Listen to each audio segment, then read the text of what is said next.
Assalamualaikum warahmatullahi wabarakatuh. Masuk materi berikutnya tentang regulasi dan prosedur pendirian usaha. Harapannya mahasiswa dapat mengetahui regulasi dan prosedur pendirian usaha berhubungan dengan pengembangan rencana bisnis di dalam bidang teknologi informasi dan komputer. Nah, yang perlu dibahas pada kesempatan kali ini, jadi inti dari apa yang akan disampaikan di sini adalah bahwa seorang pengusaha, ya, kalian sebagai mahasiswa menjadi seorang calon pengusaha itu harus tahu sebenarnya saya pengen mendirikan usaha saya itu dalam bentuk wujudnya apa. Ya. Nah, perusahaan itu bisa berupa perusahaan perseorangan, yaitu perusahaan individu, contohnya butik, ya, contohnya servis komputer, ya, perusahaan perseorangan. Perusahaan tersebut juga bisa berupa persekutuan berbadan hukum, contoh PT, koperasi, BUMN. Ada juga persekutuan yang bukan badan hukum, firma, CV. Nah, kalian silakan bisa memilih perseorangan, persekutuan badan hukum, atau yang bukan badan hukum. Ini adalah contoh perusahaan perseorangan. Seorang ibu menjual makanan di rumahnya, ya, di dapurnya. Konsumen pada datang langsung ke dapur. Perusahaan perseorangan. Perusahaan dimiliki oleh satu orang. Ya, pemilik perusahaan perseorangan memiliki tanggung jawab tidak terbatas atas harta perusahaan. Ya, semua hasil penjualannya adalah harta miliknya. Nah, perusahaan-perusahaan itu mudah dibentuk, mudah dibubarkan. Ya, ini kelebihannya. Pekerjaannya sederhana, pengelolaannya sederhana, tidak perlu kebijakan pembagian laba, enak ya. Kekurangannya apa? Tanggung jawab tidak terbatas. Semuanya adalah menjadi tanggung jawabnya, mulai dari pengadaan barang, penjualan, keuangan, semuanya. Kemudian kemampuan manajemen terbatas. Jadi kekurangan usaha perusahaan itu karena perusahaan itu dimiliki sendiri sehingga tidak berkesempatan merekrut tenaga ahli dari luar, terutama dalam hal manajerial. Kemudian kurangnya kesempatan pada karir karyawan. Karyawan itu tidak ada kesempatan berkarir karena perusahaan perseorangan. Ya, tidak ada jenjang karir. Kemudian sumber dana terbatas pada pemilik. Ya, dananya hanya bersumber dari pemilik usaha tersebut. Risiko ditanggung oleh seorang pemilik tersebut. Kemudian mahasiswa itu bisa juga mendirikan usahanya dalam bentuk koperasi, ya, bisa koperasi primer, ya, pertama didirikan oleh orang, beranggotakan orang, kemudian sekunder beranggotakan koperasi. Nah, ini adalah prinsip koperasi di Indonesia, ya, koperasi keanggotaannya bersifat sukarela, pengelolaan secara demokratis, ada rapat anggota tahunan itu demokratis. Kemudian ada pembagian SHU secara adil, kemudian pembagian balas jasa terbatas pada modal. Ya, semakin besar balas jasa, semakin besar modalnya, balas jasa juga semakin modal. Ya, prinsip kemandirian, ya, prinsip pendidikan, di sana ada pelatihan-pelatihan, ada prinsip kerjasama antar koperasi. Di sini misalnya tadi adalah koperasi satu bekerjasama dengan koperasi yang lainnya dalam satu wadah departemen koperasi. Kemudian struktur internal dari koperasi, ya. Di sana ada perangkat terdapat anggota koperasi, ya, perangkat organisasi koperasi, ada pengurus, ada pengawas, ada dewan penasehat, ada pelaksana, manajer, dan juga karyawan. Kemudian seringkali kita mendengar PT. Nah, PT di sini adalah perusahaan yang benar terbagi atas saham.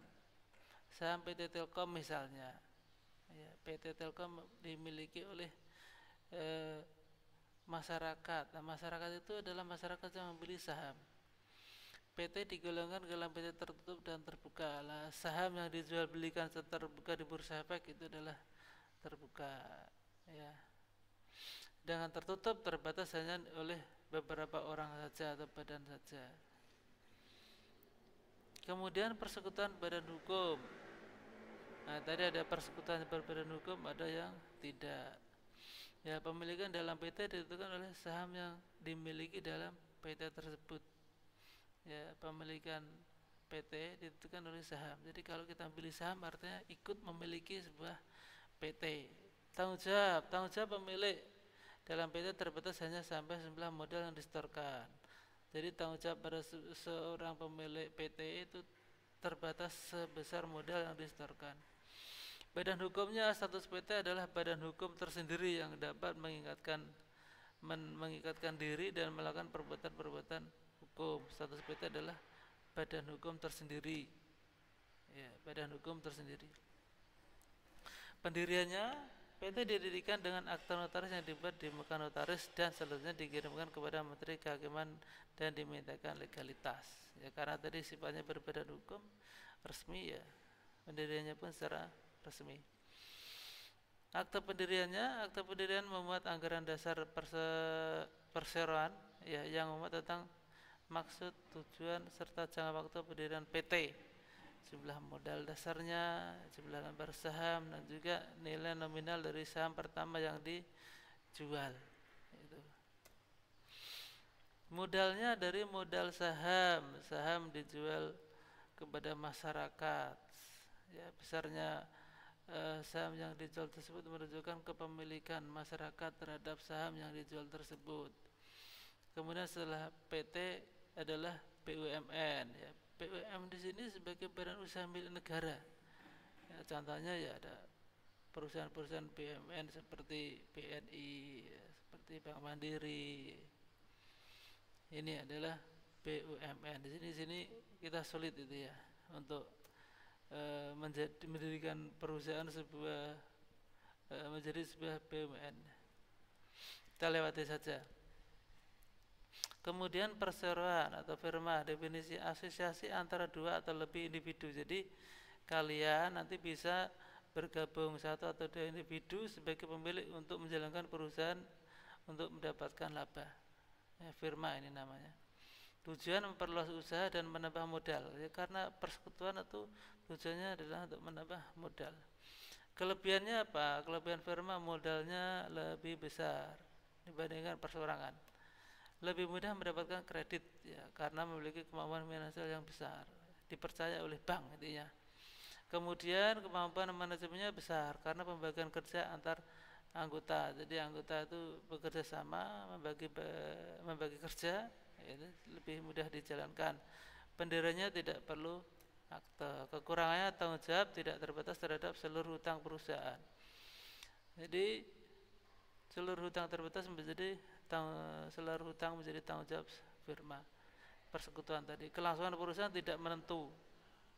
Bisa tiba-tiba bubar, tergantung dari dua orang yang bersekutu tadi. Kerugian yang diakibatkan oleh seorang anggota harus ditanggung oleh bersama anggota lain. Ini adalah kekurangan firma. CV ini sering kita dengar, ya, persekutuan dua orang atau lebih bekerja sama mengoperasikan perusahaan untuk mendapatkan profit, di mana satu atau beberapa orang sebagai sekutu menyerahkan modal, sekutu yang lain menjalankan perusahaan. Jadi hanya yang sekedar menyerahkan modal saja itu ada. Makanya di sini disebut ada sekutu aktif, ada sekutu pasif. Nah, aktif itu di sini berhak memimpin perusahaan. Pasif tadi hanya sekedar keuangan saja.